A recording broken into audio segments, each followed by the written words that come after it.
Selamat malam Tuton, saya dari UPBJJ Medan, Prodi Ilmu Komunikasi, dan hari ini saya akan membahas tentang tugas yang Tuton berikan kepada kami sebagai tanggung jawab mahasiswa yang berjudul tentang literasi digital anak-anak.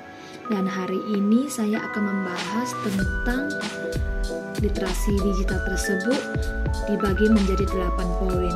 Yang pertama adalah apa arti dari literasi digital, yaitu kemampuan untuk memahami, menggunakan, dan mengembangkan teknologi digital secara bijak.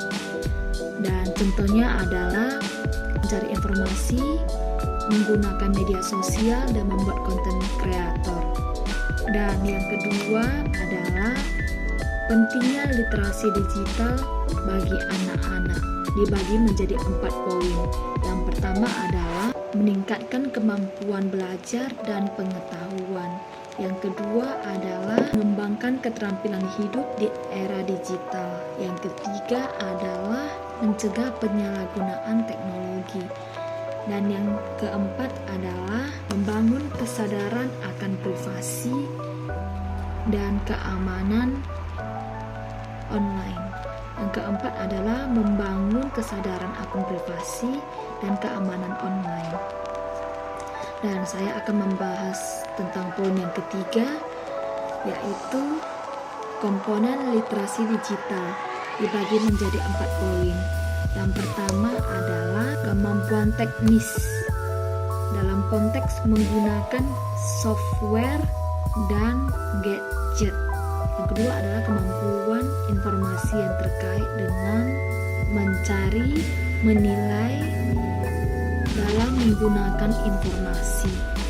Dan yang ketiga adalah kemampuan komunikasi yang berkaitan dengan interaksi sosial.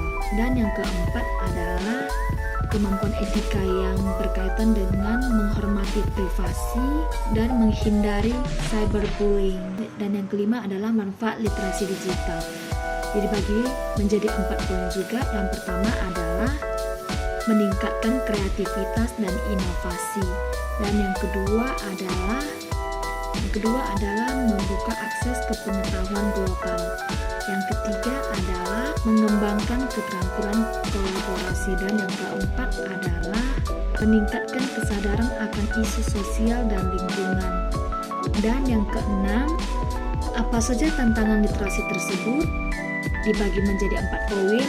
Dan yang pertama adalah akses tidak merata. Dan yang kedua adalah kualitas konten yang tidak tepat.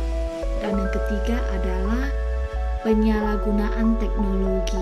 Dan yang keempat adalah kurangnya pengawasan guru atau ortu. Dan inti yang keenam adalah strategi meningkatkan literasi digital.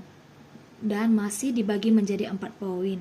Yang pertama adalah integrasikan teknologi ke dalam kurikulum.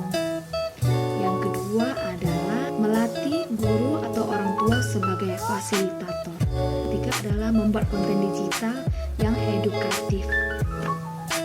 Dan yang keempat adalah mengadakan workshop atau pelatihan ataupun kerja kelompok.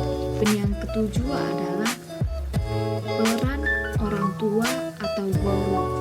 Dan masih dibagi menjadi 4 kategori.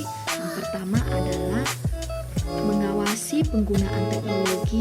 Yang kedua, membantu anak-anak memahami konten. Dan yang terakhir adalah mengembangkan keterampilan literasi digital sendiri. Akhir adalah kesimpulan yang dibagi menjadi 2 inti. Yang pertama adalah literasi digital anak-anak sangat penting untuk membangun generasi digital yang cerdas dan bijak. Dan yang terakhir adalah perlu kerjasama antara orang tua, guru, dan masyarakat untuk meningkatkan literasi digital. Itu saja yang bisa saya sampaikan dalam poin-poin yang sudah saya jelaskan tadi. Di masa sekarang ini, yang namanya teknologi itu adalah sebagai suatu kebutuhan, namun jangan disalahgunakan dan harus digunakan sebaik-baiknya secara edukatif.